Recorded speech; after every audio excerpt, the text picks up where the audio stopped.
my name is Mona Al-Mukaddam, and I work at the University of Pennsylvania. By training, I'm an adult endocrinologist. My main focus within endocrine is metabolic bone diseases. And so, and specifically within metabolic bone diseases, I do also see patients with rare bone diseases.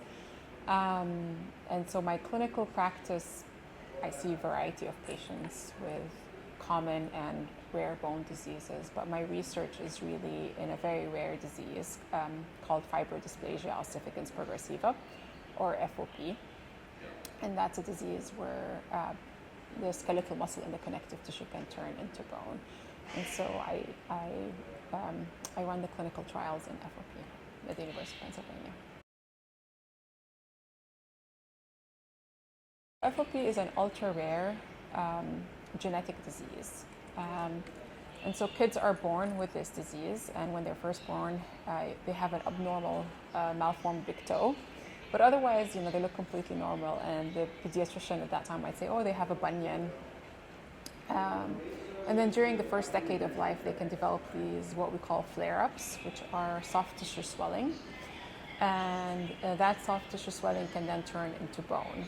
And so these patients get heterotopic ossification that can lead to mobility issues. It locks their joint, and that causes them to be wheelchair bound by the third decade of life. It causes them to have restrictive lung disease and a lot of other complications because of their joint fusion. There's a lot of common traits among uncommon diseases, and I think one of them is always this misdiagnosis, or not a lot of people know about this disease. And so at least in FOP, our patients, although once you know of this disease, the diagnosis of it is actually very easy. It's just a lot of people don't know about this disease because it's only affecting about 200 to 300 people in the United States. We think the prevalence is maybe 1 in 1 million, so it's an extremely rare disease. So I think the reason why there's delayed diagnosis in FOP is predominantly because a lot of people just don't know about this disease. And that delay in diagnosis leads to very harmful procedures. In FOP, undergoing biopsies is actually harmful and can lead to more flare-ups or soft tissue swelling and extra bone formation. And so, and the people who diagnose these rare diseases could be a spectrum, right? It's who sees this patient. So specifically for FOP, you can think of orthopedic surgeons. We've had oncologists, unfortunately, who, these patients are misdiagnosed as having cancers. And so you can have oncologists who've heard of this disease, think about FOP, pediatrician, geneticist, endocrinologist, rheumatologist. A lot of rheumatologists might end up seeing those patients, and then if they know about the disease, the diagnosis is easy to make. If a child comes in with a sudden lump on their body, that the parents come to you and they say they were completely fine yesterday, and today they woke up and they have this massive swelling. Especially in children, it starts in the head or in the back. And the first thing they should do is look at the toes.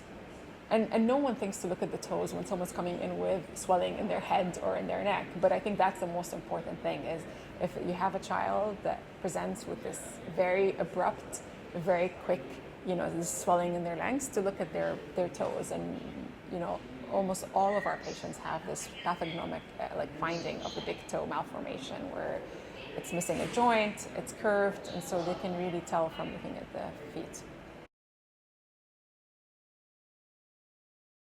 For FOP right now, the management mainly is supportive management. So the first thing that we always talk about is do no harm. Early diagnosis, prevention of trauma that can cause these flare-ups, avoiding intramuscular injections and immunizations is really what we're kind of recommending. And then supportive care, if they do develop any flare-ups, we do use medications like non-steroidals as well as glucocorticoids in major flare-ups to quiet down the disease. There is a drug that's approved for FOP, that's palovarotene, that's approved in the United States, in Canada, I think in Russia now, and Australia. and so it's approved.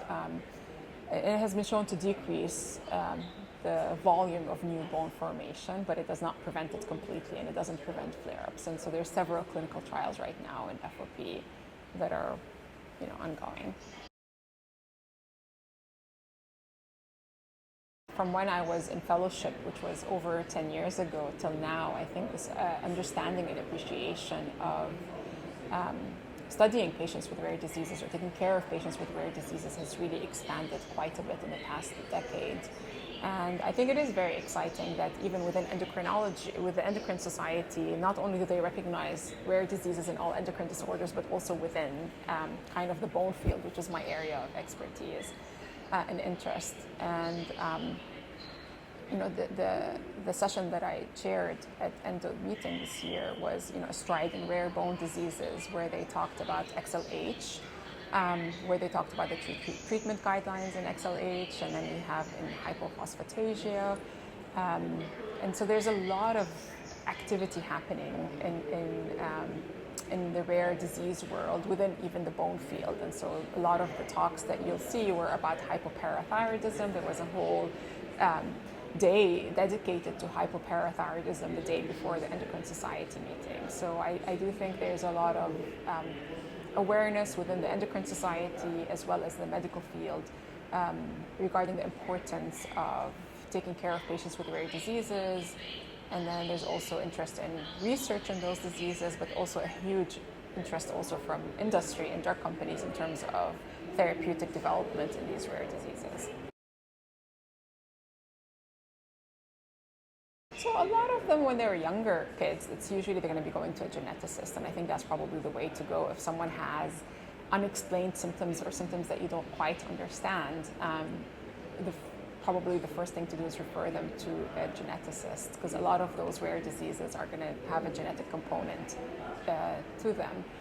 And obviously it all depends. The spectrum of presentation is so different, and depending on which specific disease you're talking about, the person to refer to the specialty might be different.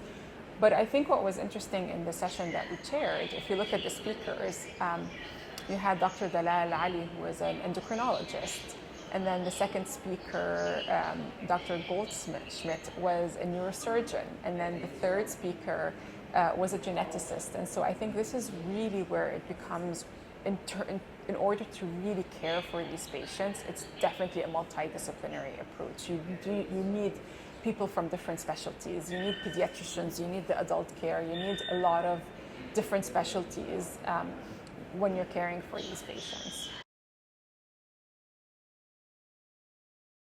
I think, patient advocacy groups have been playing a huge role in terms of advancing our understanding of those diseases. And I think that in the rare disease world, the patient voice is always at the front of this. And I think when you look at FOP, for example, it's viewed as a successful disease because there's several clinical trials looking at different therapeutic options. And the reason why it has been so successful is because of these patient organizations and being well organized and allowing their voice to come out and to talk about what are their needs, and really funding a lot of the research that is happening as well. And so I think the patient voice, it starts with the patient voice and will have to end with the patient voice. And we always have to think about the patients whenever we're talking about any disease, but I think specifically in rare diseases.